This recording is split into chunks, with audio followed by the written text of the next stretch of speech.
standard lamps. Sheila Trotter is reading the Daily Mail. Lois is reading Sounds. Guy, 18, cat lover, seeks London chick into Sabbath.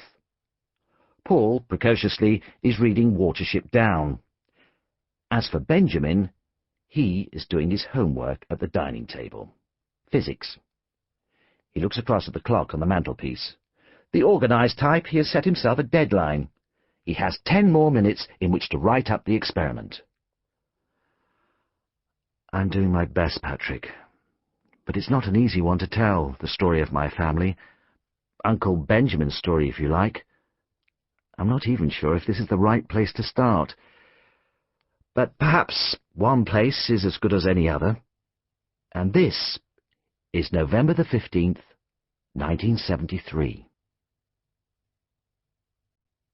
Long periods of silence were common. They were a family who had never learned the art of talking to one another, all of them inscrutable, even to themselves, all except Lois. Her needs were simple, defined, and in the end she was punished for it. She knew what she was looking for, even then at the age of 16. Ever since her brother had started buying Sounds, it had become her weekly ritual to feign interest in the back-page adverts for clothes. Cotton drill shirts in black, navy, flame red, cranberry, great to team with loons. When her real focus of attention was the personal column.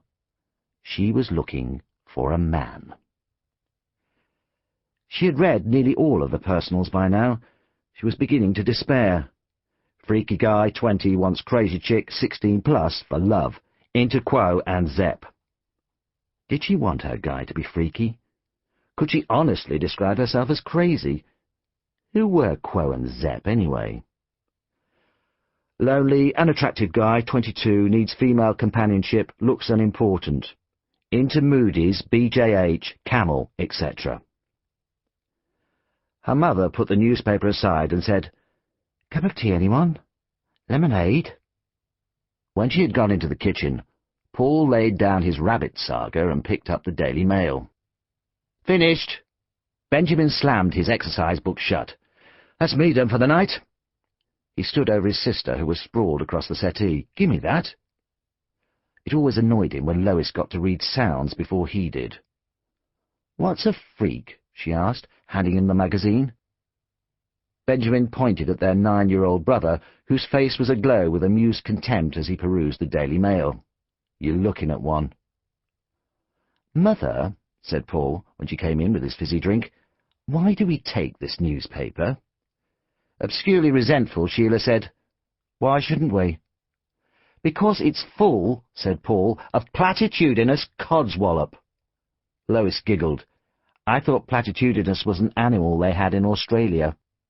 "The lesser-spotted platitudinous," said Benjamin, honking and squawking in imitation of this mythical beast. "Take this, for instance," Paul continued, undeterred.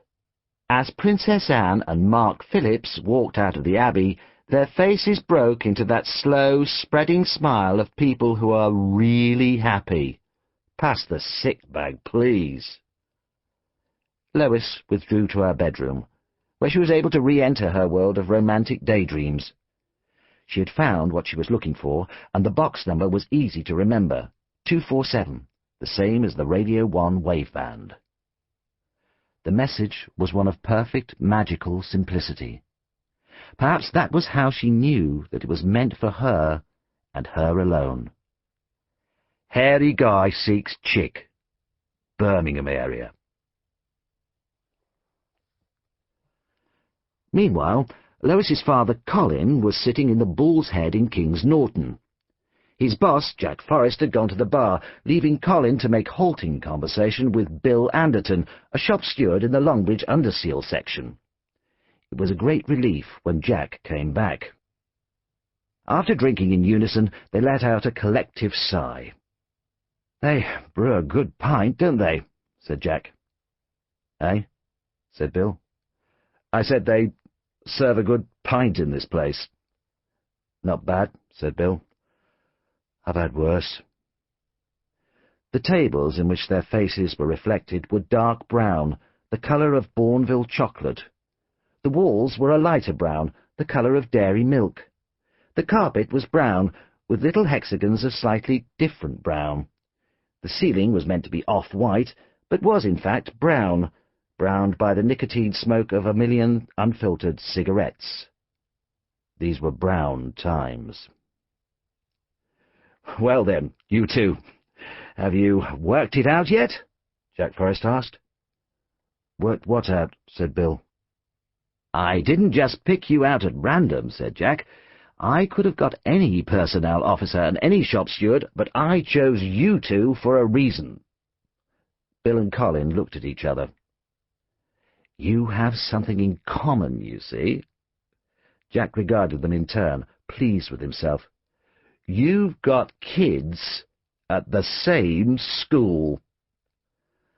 Colin was the first to manage a smile. "Anderton, of course. My Ben's got a friend called Anderton. They're in the same form." He looked at Bill now with something almost approaching warmth. "Is that your boy?" "That's him, yes. Dougie. And your son must be Bent." Colin seemed puzzled. "No, Ben," he corrected. "Ben Trotter, short for Benjamin." "I know his name's Benjamin," said Bill. "That's what they call him, Bent Rotter. Ben Trotter, get it?" After a few seconds, Colin got it. "Boys could be very cruel," he said. Jack's face had relaxed into a look of satisfaction. "You know, this tells you something about the country we live in today," he said. "Britain in the 1970s, a country where a union man and a manager can send their sons to the same school, both bright lads, side by side in the cradle of learning. What does that tell you about the class war? It's over." He clasped his pint of brew and raised it solemnly. Equality of opportunity. Colin murmured a shy echo of these words. Bill said nothing. As far as he was concerned, the class war was alive and well and being waged with some ferocity at British Leyland, but he couldn't rouse himself to argue the point. His mind was on other things that evening. He put his hand inside his jacket pocket and fingered the cheque, and wondered once again if he was going mad. Perhaps it had been a mistake to invite Roy Slater along. The thing about Slater was that everybody hated him, including Bill Anderton, who might have been expected to show some solidarity with his putative comrade-in-arms. But Slater was the worst kind of shop steward as far as Bill was concerned. He had no talent for negotiation, no imaginative sympathy with the men he was supposed to represent, no grasp of the wider political issues. He was always looking for confrontation, and always came out of it badly. It was all Bill could do to be civil to him, and tonight he was expected to do more than that. Honour demanded that the two of them put up some sort of united front against these alluring management overtures. It was enough to make him suspect calculation on Jack's part. What, after all, could be more effective than to divide the opposition by pairing up two shop stewards who famously couldn't stand each other? "Bit of all right, this, isn't it?" said Roy, nudging Bill fiercely in the ribs as they studied their menus in their red leather wallets. They had adjourned by now to a Burney Inn on the Stratford Road. "Don't wet yourself, Slater," said Bill, taking out his reading glasses. "There's no such thing as a free lunch in this business." "On this occasion," said Jack, "that's exactly where you're wrong. The tab for this is being picked up by the British Leyland Motor Corporation, so go for it, chaps. Let your imaginations run wild." Roy ordered fillet steak and chips, Colin ordered fillet steak and chips, Bill ordered fillet steak, chips and peas, and Jack, who went to the south of France for his holidays, ordered fillet steak with chips, peas, and mushrooms on the side. As they waited for the food to arrive, Colin stared out at the night beyond the car park, into the charcoal distance, the cars winking past on the Stratford Road. "You know this won't work, Jack," Bill was saying, his tone friendly but combative. "You can't wipe out social injustice by taking the enemy out for steak and chips every so often." "Oh, this is nothing, Bill. This is just the beginning. In a couple of years' time, employee participation is going to be government policy." "Which government?"